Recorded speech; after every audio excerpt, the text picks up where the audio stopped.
No, coming off the bench, I feel like it's our job to come in and bring energy, play super hard, and let the chips fall where they may.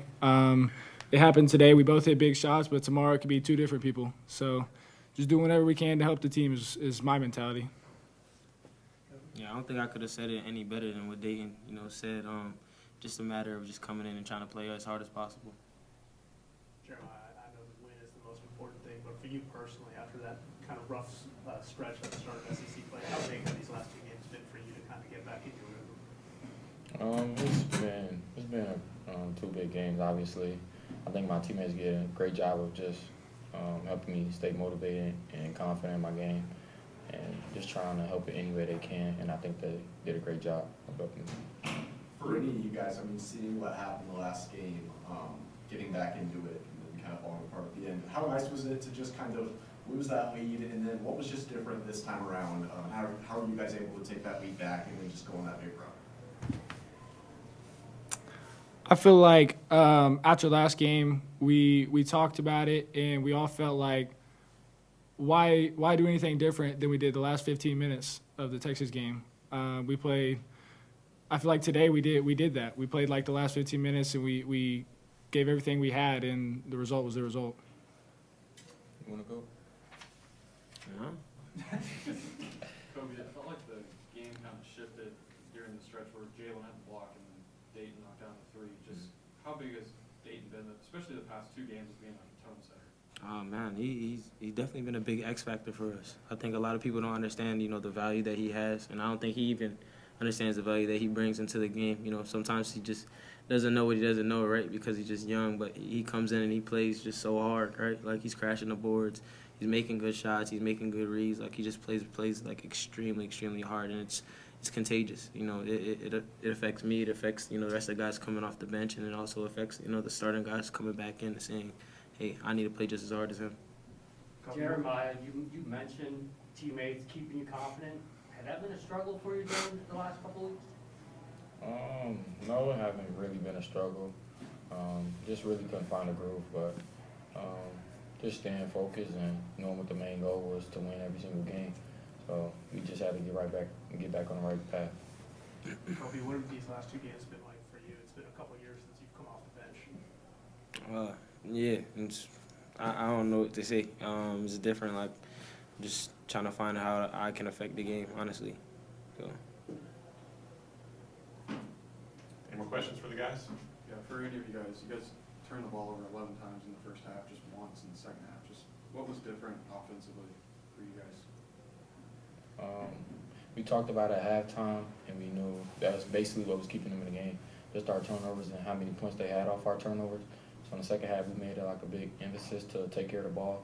And when we took care of the ball, we kind of ran with the lead and ended up beating them by 20 points. So it was definitely important for us. Guys good? And to get that narrative of getting the first one out of the way and getting our confidence back up and to play winning basketball.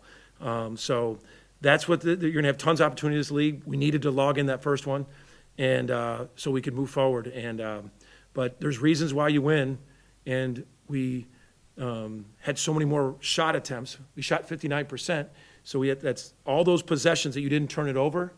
We got chances to score, and that's winning basketball. Forsythe's big three that when you came off, what did that do for the team? I think they all know Dayton's energy. Last game he brought us energy, but for him to knock that down, it was just like it's fun to see him how excited they are for him because how hard he plays. Our bench had 6 threes. Dayton had 1, Kobe had 4, and then Luke Norweather came in and got it. So everybody contributed when we needed it, and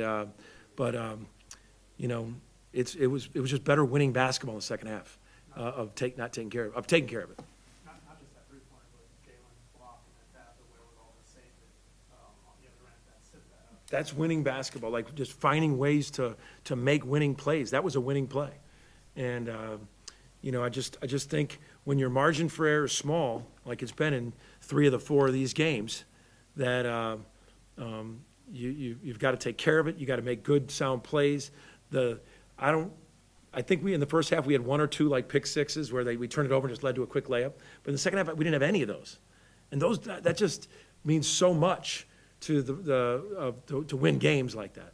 Porter, you mentioned Jalen getting to the free throw line 11 attempts from today. It seems like the last couple games, that second half against Texas today, he's really aggressive offensively, especially getting the line. Just how much has the team kind of needed him to be aggressive offensively? So much, when you're going towards the rim and you get more calls than avoiding it. When you avoid it, then you don't get into the guy's body. I think he's really turning the corner, literally turning the corner and getting angles, which by rules are fouls. And he's just been so much more physical. He's finished in there through contact. And, I thought that was huge because I think Broyles is terrific. He's really hard to guard. He reminded me of another SEC player that I coached against in the NCAA tournament at Tennessee, Grant Williams, and how thick Grant Williams was and how hard it was to get around him. And our guys were saying, like, when Broyles posted up, it was hard to get around him. I mean, he is very, very good. And I thought Jalen's aggressive offense was a side narrative of drawing fouls with that. Porter, how tough were Thursday and Friday? Tough. It was tough. It was, you're going to have, in this profession, low points. And I told our guys, the last 15 minutes of that game, and then after the practice the next day, so a lot of times we don't go live. We went live. We went live and guarded, and we wanted to get that taste out of our mouth. And I said, on a weird way, I'm more encouraged right now because we didn't coach effort, we didn't coach energy, we coached execution, we coached different things, and the guys responded. We were all miserable. Everybody was miserable. I mean, I can't tell you this. Part of what we do, we're in that arena in the world of this college sports, and it was a really hard low point, that game, walking off that floor, and so the guys stayed together. We believe we just needed that. We needed that. That narrative get over with. We got an SEC win. Now let's go. Let's start stacking wins. Let's start playing better, so we can stack wins. And really huge Thursday and Friday. For the second game in a row that you've gone with Kobe off the bench, obviously the 4 big three-pointers today, but how have you seen him adjust to that role after starting pretty much all season? Well, I thought he produced. I thought he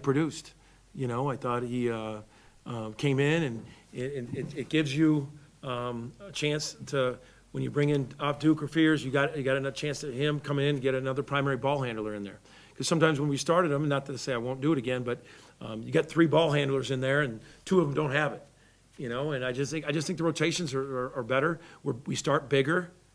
It's really been hard starting, bigger. So we'll see. And the thing that you heard me say it a lot last year, and I'm creating that narrative again this year to Glenn and Kobe, and we got 7 starters. Those guys have started a lot of games in college basketball. It's a shift. I almost want to use that word. It's your shift, not you're a sub.